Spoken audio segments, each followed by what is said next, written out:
Hey everybody, welcome back to the Fourth Point Wealth channel. Thanks for taking the time to join us today. We are all trying to lay rest to 2020, and one of the most fun and exciting ways we can do that is filing our taxes. One of the biggest questions that tends to come up during tax season each year is Roth IRA versus traditional IRA, the backdoor Roth, mega backdoor Roth. So I want to break down backdoor Roth IRA contributions today. But before we get started, please make sure you like and subscribe the video. It helps us with the YouTube algorithm and make sure that you get updates on all of our new content as we post videos along the way.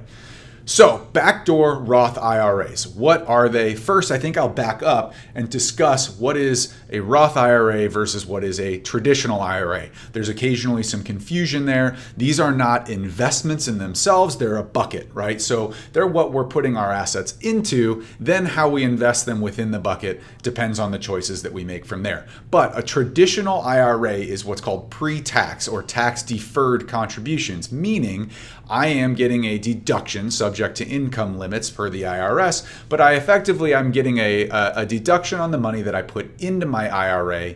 It grows tax deferred, meaning I don't owe income taxes on capital gains, anything along the way. And when I get to retirement and I begin to take income from my IRA, then I start to owe taxes as normal income. The flip side of that is Roth IRA. A Roth IRA is after-tax money that goes into this account. So it's like putting it from your checking to your savings account. That after-tax money can also grow in a Roth account, tax deferred. I don't owe income taxes on gains and growth. At retirement, the entire account is deemed to be after tax. So this is a great way to accrue after-tax money and make sure that we can balance our taxes and our income in the future someday.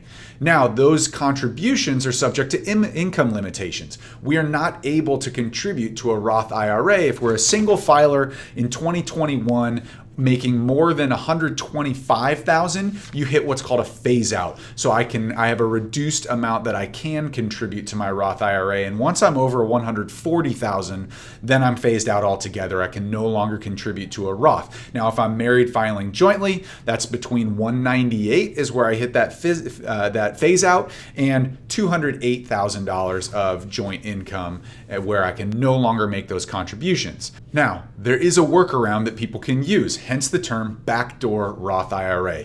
If I am no longer, because of my income, able to contribute to a Roth IRA, I can make what's called a non-deductible contribution to my IRA, which means it stays tax deferred, but I don't get to write it off for my taxes due to my income, and I can immediately convert that to a Roth IRA. It looks like a distribution on my taxes, but I'm able to convert that because it was non-deductible in the first place. I am able to convert it to a Roth IRA and let that grow deferred. So I'm able to do it through the back door. Now, one of the biggest things that people ask us about is, what is this mega Roth conversion, mega backdoor Roth? This is a completely different scenario, and there's a few more complications to it because it involves our employer and whether or not their retirement plan, a 401k typically, will allow for certain provisions. Now, let's break down mega backdoor Roth IRA for a quick second. First, make sure that you're working with a tax professional and financial professional to go through some of these decisions. They can get complicated, and you want to make sure that you're making the right choice here. Plus, there's some provisions in the 401k plan for this mega backdoor Roth that you want to make sure are available to you before it makes it a worthwhile decision. So let's talk about 401k. First, if you're working for an organization that offers a 401k and you're maximizing your contributions, which for 2021 is $19,500 if you're under the age of 50 and $26,000 if you are over the age of 50. If you're making those contributions on an after-tax basis or Roth basis, because they allow, and income limits do not apply on Roth contributions in your employer-sponsored plan. It's a really important thing to know that people often get confused with is, it doesn't matter what my income is in my employer plan. I may not be allowed to contribute to a Roth IRA, but I can do Roth 401k contributions. Now, in your 401k, there's a different contribution limit that most people never really look at or take into account for. Most of us are focused on our personal contribution limit, our $19,500 or the $26,000. But in 2021, the total contribution limit to a 401k is $58,000. Now that means that between the employee and the employer, a total of up to $58,000 can go into a 401k in our name. This is where the Mega Backdoor Roth comes into play. If my retirement plan allows me to make what are called non-deductible after-tax contributions, I have maxed out my $19,500 and I go beyond that. I can no longer get any sort of a deduction. They're just considered an after-tax contribution. I can then make what's called an in-service distribution or an in-service withdrawal, do a rollover to a Roth IRA. Now, there's a few different things to pay attention to within there, but one, does my employer allow after-tax contributions? Two, does my employer allow in-service withdrawals? If they don't, you could still potentially do the after-tax contribution, but you want to pay attention to how those assets are invested. When I distribute that, any earnings are going to be taxable. The after-tax principal can go to the Roth. You may want to consider if there's significant growth. Let's say you did this and you waited 2 years and there's a bunch of growth on my investments. I may want to take the earnings, roll those over to a traditional IRA to not pay any taxes on it, and take the principal after-tax contribution and roll that to a Roth. Now, what all this means is if I'm maxing out my 401k contributions, there's potentially up to $38,500 of additional contributions. Let's say my employer does not make any matching contributions, profit sharing. I'm able to do the after-tax contribution of $38,500 and then do a mega Roth conversion on those assets. Now, if your employer does make contributions, you subtract out whatever they put in from that total to do your mega backdoor Roth.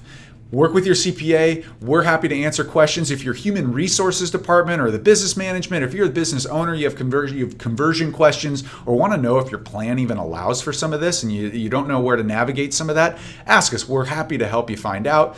Now, the next question becomes, is this really a good idea for me, right? I'm wonderful that we can all do these huge conversions for our tax purposes, but is it the right decision or not? Now, if you do have enough income that you're already maxing out your IRA, maxing out your 401k contributions, you've got plenty left over in your monthly budget, mega backdoor Roth IRA conversions are probably worth a look, provided again the employer allows for the after-tax contributions. They allow for the in-service withdrawals, right? And again, we can help kind of take a look and see and help make sure that those provisions are there for you. But the mega backdoor Roth and any Roth conversion will really help you balance out your taxes in retirement. Having all tax deferred assets means that I'm subject to normal income taxes as I withdraw my funds in retirement, and who knows where tax rates are going to be when we're in retirement. We have no idea. It depends on the legislation. It depends on the parties that are involved, and that could, for some of us, is 20, 30, 40 years in the future. The Roth side is all after-tax money. That allows us to diversify some of our income and make sure that we're balancing our taxes in retirement. Again, work with a CPA, work with us. We can help navigate some of those decisions for you. Make sure, again, like and subscribe the video, comment your questions below, or content that you'd like to hear about, questions that are on your mind, financial questions that you feel like you're hearing these terms or these questions along the way and you want to get a breakdown of the real answers. Thanks for tuning in. We look forward to catching up with you on the next one.